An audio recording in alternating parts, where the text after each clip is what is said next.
Steve Bannon, thanks for being with Euronews today. Let's start with the obvious question. Why are you here in Europe? I'm here in Europe principally to learn. One of the things that I was able to bring to the Trump campaign when I came in as CEO is really, I think, a lot of practical experience of observing these kind of populist nationalist movements. And Trump did win as a populist nationalist. I think one of the things we did the latter parts of the campaign that really surprised Hillary Clinton, we ran really as populist nationalists. Quite different than a traditional Republican, and she never could quite get a grasp on that, and the Democratic Party couldn't. We really reached out and played to the worker base, the Reagan Democrats, and people who had not voted for quite a while, who were working class people. A lot of that I picked up in just observing what was going on in Europe. I mean, I made a real study years before when we launched Breitbart London. In fact, we launched Breitbart London to follow this populist nationalist movement that were occurring all over Europe, and particularly it was UKIP and Nigel Farage, which was a more professional version of the Tea Party. And so here, this revolution, this kind of right-wing populist nationalist movement is different in each country. If in China they say China's socialism with Chinese characteristics, populism and nationalism is different in each country. You have in the Czech Republic with Czech characteristics, in Hungary, where we are today, with Hungarian characteristics, in Italy different, etc. So I'm here to kind of learn and observe, and every now and again, if I can give some advice or throw some of my 2 cents in, I do that. Let's bounce back on this term that you use several times, the populist nationalist, and you used it yesterday in your speech as well. Yeah. What exactly, very briefly, what do you mean by populist nationalist? Populism is trying to get decision-making back to the people and back down to the subsidiarity is a concept that kind of came out of Catholic social thinking, but subsidiarity, to try to get decision-making back down to closer to the people as possible. Right now, what you have in Europe and the United States, you have kind of this globalist elite, what I refer to as the party at Davos, this kind of scientific, engineering, managerial, financial elite that make all the decisions, whether it's in the City of London, Wall Street, Brussels, London, Washington, D.C. It's kind of this elitist attitude, this kind of central government mentality that they can make all these decisions, and they're much smarter than common people or people that are working class people. I happen to radically oppose that idea. I had the great fortune as a young man, after I left naval service as a naval officer, to go to Harvard Business School and to work at Goldman Sachs and to kind of be in the conference rooms or the boardrooms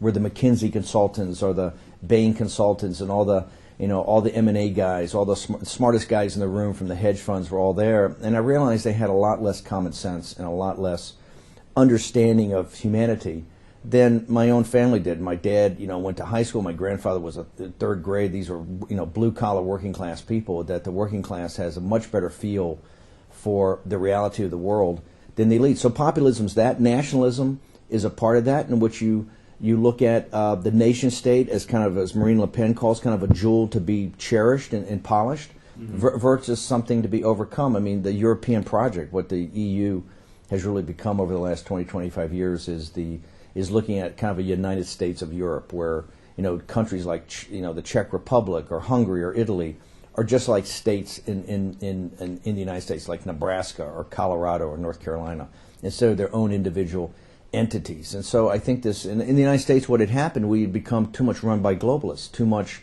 and that's what Hillary Clinton kind of represented. There was this fraternity of man globally, in that the workers' interests and citizens' interests were not put at first. And so the Trump campaign completely flipped it on its head. Let's stop a second, because we're going in all directions here. I want to come back to when you accuse the global elite, and you said that several times yesterday as well.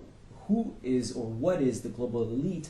And don't you see a contradiction between what you accuse them of and the fact that you're probably part of the global elite as well? Like you said, you're former Goldman Sachs. Just because, but just because you're smart enough to get into or fight your way into that doesn't mean that you back the virtues of it. I was able to see kind of the global elite is a collection of the corporatist international corporations, the big Wall Street banks, the hedge funds, right? It's that party of Davos crowds. Part of that. Well, I was there, right? And now for the last 10 or 15 years, after I ended my banking career, I've been very much, meeting Andrew Breitbart and the Tea Party movement. I've been one of the driving forces in back of building the populist movement in the United States. Is one of the reasons that the Trump campaign they reached out to me with some people who were sponsors, when it was in dire straits in August, that, hey, this guy really understands the populist movement. He's done this. He understands the nationalist movement. So, yeah, I'm very proud of the fact that I was able to, go to Harvard, go to Goldman Sachs. I had my own bank. I sold it to actually the French bank, Société Générale. I'm very proud of the fact that I was able to, work at that level and understand it. I think it takes people who have actually been in the system that can deconstruct it, that actually can help the working class people and middle class people form an apparatus to help them take charge of their lives and take their countries back. So I'm very, very proud of that. Mm-hmm. Yesterday at your speech, there was no filming or recording allowed. Was that done on purpose? Was there a reason behind that? I don't think that was true. It was 100 media people there. There were media, but we weren't allowed to film. That's what the organizers. I hope. You had nothing to do with that. No. In fact, okay. I hope I just had a on BBC. They did a complete 1 hour one-on-one after the. This is in the Czech Republic the other day. One-on-one. I thought if we can't, we'll get the. I'd love to get the version out. I thought I did a good job in the speech and trying to explain it. But this is whatever the organizers were. Mm-hmm. I wanted to make sure there was media there, and I think somebody told me there's 100 media present, mm-hmm. which we've been doing interviews. Since last night. Today, I'm somebody that look. I ran a media company. I like to have the fact of getting the word out from media. Were you afraid that maybe some of the controversial remarks you made in the past, for example, when you spoke at the National Front's conference in France, and you said that when people call you racist, you should wear it as a badge of honor. That was a very controversial remark. Okay, stop, because you're about to get blown up here. I want to make sure this is in your interview. Tell me what their quote was. This is why the media has so little credibility. Mm-hmm. No. I want you to explain it to me. Why did you just take the last part of the quote? I did this on BBC the other night. Hang on. No. Walk me through what that quote was. Walk me through the build-up to that quote. Let them call you racist. Let them call you xenophobes. Wear it as a badge of honor. Go beforehand. See, this is why. No. It's not the quote. That's not the quote. That's not the quote. And you on purposely are misleading people. It's just a question. No, it's not. You are trying to. You just be honest about what you're trying to do. Yeah. Be honest about what you're trying to do. Here's the quote. Go back to the Front National, and I would like Euronews, because this is an NBC trick, mm-hmm. right? You guys are the propaganda department for the global. You're the propaganda department. And by the way, I wanted things shown. I'm glad to tell you. I'll tell you right here to your face. You're the propaganda department for the global elite. Okay. That's what NBC is. All right. And here's how you're going to get blown up. The quote in the Front National talk was very specific. I said they call Donald Trump a racist, right? They call him a nativist. They call him all this. I said, look at what his economic policies are doing for black and Hispanic people. We have the lowest, because of Donald Trump's policies, we have the lowest black unemployment in the history of our country. We have the lowest Hispanic unemployment in the last 20, 25 years. I said economic nationalism does not care about your race, does not care about your gender, does not care about your ethnicity, does not care about your religion, doesn't care about your sexual preference. Okay? Only thing it cares about is you're a citizen. And I said they won't debate you on the facts. They'll call you a racist and a nativist and a xenophobe. And when they call you that, wear it as a badge of honor. And here's why. Because you can't debate the facts. So, but here's what the media does. What CNN put it up right away. Oh, call racism a badge of honor. The BBC did it the other night, and I blew her up. One of the guys in the Czech Republic did it, I blew her up. You just did it, and I blew her up. This is not lazy. We know you guys are lazy. And it's not competence. You do it on purpose. This is how you try. No, you're not. No, you're not. No. Then why didn't you do? Then why didn't you give? Why didn't you give the whole quote? Why didn't you give the whole quote? We only have a half an hour interview. I just want to get to straight questions. It's not a straight question. We're giving you an opportunity here to respond. It's not a straight question. Yesterday you talked about that BBC interview. Yeah. You also referred to Dr. King, that he would be proud very much of so. Mr. Donald Trump. Yes. Would you care to comment on that? I said, Martin Luther King was an economic nationalist. He was very much focused, particularly to the latter part of his life. Remember, he was in Memphis when he was assassinated at a garbage collector's strike. Very left wing. Strike. view on economics. Well, by the way, you call it left wing. I call it economic nationalism. I think a lot of the stuff that we deal with Bernie Sanders. In terms, I mean, there are different things. But no, but he was there to support workers, okay, to get a better deal. Exactly. He's an economic nationalist. But when I said the BBC, I said Martin Luther King. I said the policies of Donald Trump, particularly to stop mass illegal immigration, because mass illegal immigration goes on in the United States for one reason: to suppress the wages of the black and Hispanic working class. Because the capitalists and the Chamber of Commerce and all those guys want unlimited labor, okay, so they can do it as cheap as possible. And it's unfair. It's what's hurt the black and Hispanic working class. That's been Donald Trump from day one. We stopped mass illegal immigration, and here's what you're seeing. Not only is unemployment at all-time lows and at 20-year lows for Hispanics, wages are starting to rise. Wages are particularly rising in agriculture, construction, oil field services, where black and Hispanic workers exist, and in the service industry. And that is specifically because of the policies of Donald Trump. And yes, I think Martin Luther King would be very proud of the fact that black Americans, working class Americans particularly, are now getting a shot. And I heard your speech yesterday, and a lot of the things you said about blue-collar workers and defending blue-collar workers and the working class of America, some of these policies that Donald Trump seems to go against and hurting the working class, when you look at the repeal of Obamacare or the tax cut that mainly benefit the rich, isn't that going What do you mean mainly benefit the rich? There's another thing. Tell me what you mean by that. The tax cut that he recently got voted in Congress. Why do you say it was for the rich?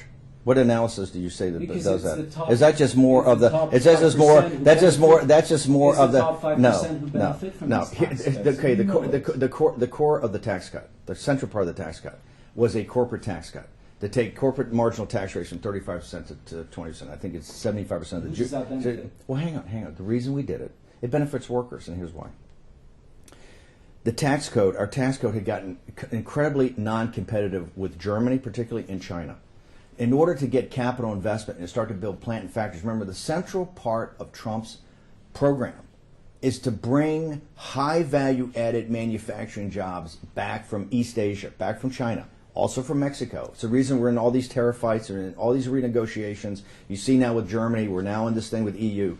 The central beating heart of that is to bring high value added manufacturing jobs back. We had to, whether we liked it or not, because of what happened on our corporate rate, we had to make it strategically more competitive. So the basic heart of the tax cut was a corporate tax cut principally focused on repatriation of trillions of dollars of cash from overseas, and also to make our companies more competitive. That is to build a manufacturing base in the United States, and that is going to benefit workers. But there are also risks with the trade wars that you just mentioned about those companies that benefit from exports in the U.S. But let's move on to... By the way, I agree with that. And, Paul Ryan's border adjustable tax, the original tax bill that was going to be contemplated, is very much along the German model of export driven. Mm-hmm. That, for a whole host of reasons, it hadn't been nurtured enough. It hadn't been promoted enough. So that tax bill, the one we were originally going to go out with, kind of crumbled, and we came back with this other one. But everything, if you look at the line of attack of everything that Trump's been trying to do,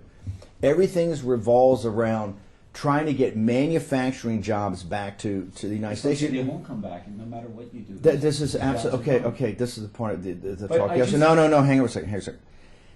Once again, this is the globalist mentality. The globalists sit there and think that, because I own intellectual property or I own corporate control in one area, what I want to do is then ship out jobs all over the world to the lowest cost production place. This is the central thesis of globalism, okay? Mm-hmm. It's not correct. It's wrong. If everything's just purely about economics, if everything's just purely about the math, and I went to Harvard so I know how to add, okay, you might be technically correct, but it misses the point of what a society is. And I think it was what Trump is saying, is that a civic society is built upon, okay, a manufacturing base of workers with high value-added jobs. And that's why you guys treat it like it's some second law of thermodynamics, that this is just some immutable law of physics, that these jobs have to go there. And what you're seeing in the Trump revolution in the United States, that's not true. That's why he's now in these intense discussions, whether it's in China, whether it's NAFTA in Mexico and Canada, whether it's with the EU. You saw in the last 24 hours, they're talking about huge tariffs potentially on cars, that there is he's a disruptor. And one of the things he's trying to do is work through a system that capital investment comes back and high value-added manufacturing jobs come back to the United States. I mean, I really want to hear your points of view about Europe, and I'll move on to that just after. Just one more question. In your rhetoric, whenever you seem to debate, you're very aggressive with people who seem to disagree with you. Why are you so? Are you so certain that you have all the truths and that everybody else is a liar and is out there to destroy your way of thinking? No, well, I think that in promoting the cause of populism and nationalism, I have a certain house style. My house style is to always be on the attack.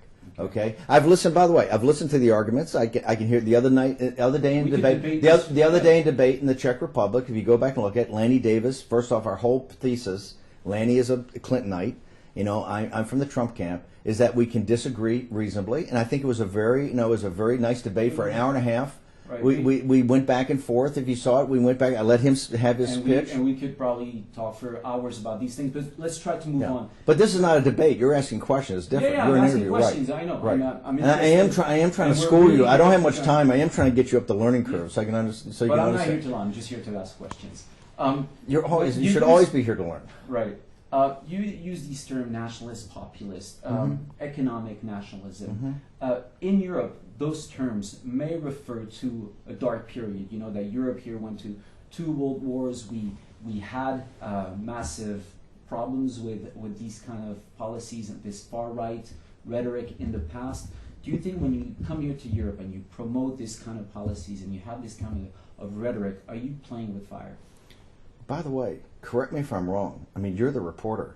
Did the last 2 elections in Europe, in Hungary and in Italy, 2/3 of the people in popular elections voted for anti-establishment populist nationalist party? Hang on. You talk about rhetoric. Hang on. Here's what the globalists like. To answer the question. Are you playing with fire? By the way, did not 2/3 of people in Italy and in Hungary, 2/3, voted for populist nationalist candidates? Okay? I didn't see any riots in these countries. I didn't see any things burned down. What I saw is an active discussion. See what the globalists want? They want to all of a sudden say, "Oh my gosh, oh my gosh, you're playing with fire." These terms are so. Playing with fire? Absolutely not. No. What I think it's doing is empowering. It's not dangerous to promote nationalism in Europe. Oh, absolutely not. What are you talking about? Nationalism is the reason Europe's greatness is because the nation state, the Treaty of Westphalia. Right, the nation state for 300 years built, the greatest society. By the way, it's the mother society of the United States, which became a nation. 2 world wars, and then you had the European Union, and you had to have. Was that nationalism? Was that nationalism? I would say national. I say, was that nationalism, or was that elites, right? Elites that took it on their own power to drive countries where they were. I would say if you look at the populist nationalist movement, you're shaking your head. Here's a problem. Okay, let me explain it to you then. Okay, so take notes. Because what you just tried to do is smear the populist nationalist movement with. No, you're not trying to understand. Then how can you sit there and say you guys love liberal democracy until you start losing elections? Once you start losing elections, because you're getting smoked throughout Europe, okay? Once you start losing elections, all of a sudden it's playing with fire, right? Show me where the fire was in Italy, right? Show me where the fire was here in Hungary. What about France? Right? Well, in France, by the way, the Front National lost. Yes. Right. By the way, they're not everybody. So you see, they don't win everywhere. I didn't say they win everywhere. And by the way, I've said from day one, in the populist nationalist movements, you're going to have good days, you're going to have bad days. You're going to have days you win and days you lose. And I also said yesterday, if you remember from our speech, just because you win one election, they're not going to sit there and toss you the keys and say, hey, what a brilliant idea. Look at Brexit and look at Trump. Mm-hmm. In Brexit, the British people voted to leave the EU. And look at the stumbling blocks that the City of London and Brussels have put up for England to leave. Okay, the establishment is not going to, the vested interest in the party of Davos, or that's not going to sit there and pat you on the head and say it's terrific, right? So how do you plan on taking on the EU institutions in Brussels? I don't plan on taking them on. I think I'm just here as an observer. I think, by the way, a perfect example is what's happening in Italy. You know, today they've actually announced the formation of the government and the sign-off of the new prime minister. And I think what you've seen there, and I think this is what's such a monumental historical day, you saw 2/3 of the people in the Italian elections vote for anti-establishment and anti-establishment parties and candidates. And what they were able to do was to put aside their differences in the traditional left-right spectrum. We just talked about Martin Luther King being leftist. They put aside, because the Five Star Movement is a center-left populist movement, in the League, or the Northern League, is a right-wing populist movement. They put those aside and said, let's join together and be a true populist nationalist government first, anti-establishment, anti-Brussels, because we want our sovereignty back, and we'll work at our economic differences over time. Yeah, we'll see the results, I guess, in a few years' time. But don't you think... Hopefully you'll see it quicker than that. That the program that they want to put in place, already with the fact that they have a debt that's more than 130% of the GDP, I think, but can I say something? Isn't that dangerous economically, the policies that want to... Okay, the dangerous policies. See, this isn't it dangerous? Aren't you playing with fire? It's all the code words. The 130% of debt they have to their economy. Did the populist movement do that? Who did that? The previous governments. And the previous the previous governments were put in by who? By the Italians? You'd be dead wrong. You've got to know more facts. Or ECB. Are you talking about the technical governments? The ECB put in three. Come on, ECB put in three governments. Not elected by the Italian people. Not elected by the Italian. But by the way, that's all the center left and the center right governments, right? These are not populist governments. This was part of the crony capitalism. That this was part of the establishment. But the reason to run on the debt, isn't it dangerous to run your economy on so much debt? First off, the centralized government. Remember, centralized government in Brussels or Washington D.C. A centralized government's in the business of debasing your citizenship. Okay, central banks are in the business of debasing your currency. In this kind of central technocratic, crony capitalist. Big government and big tech companies is in the business of debasing your digital personhood. The central banks, it's the guys in Brussels, in the ECB, that have gone along with what Italy's been doing with establishment, crony capitalist governments over 20 or 30 years. The populace and the people of Italy, and by the way, it's going to be quite tough. They got a very tough road to hoe. But the Italian people are saying, we understand this doesn't work, and it can't work. We've got to try something new. But in trying something new, what the propaganda department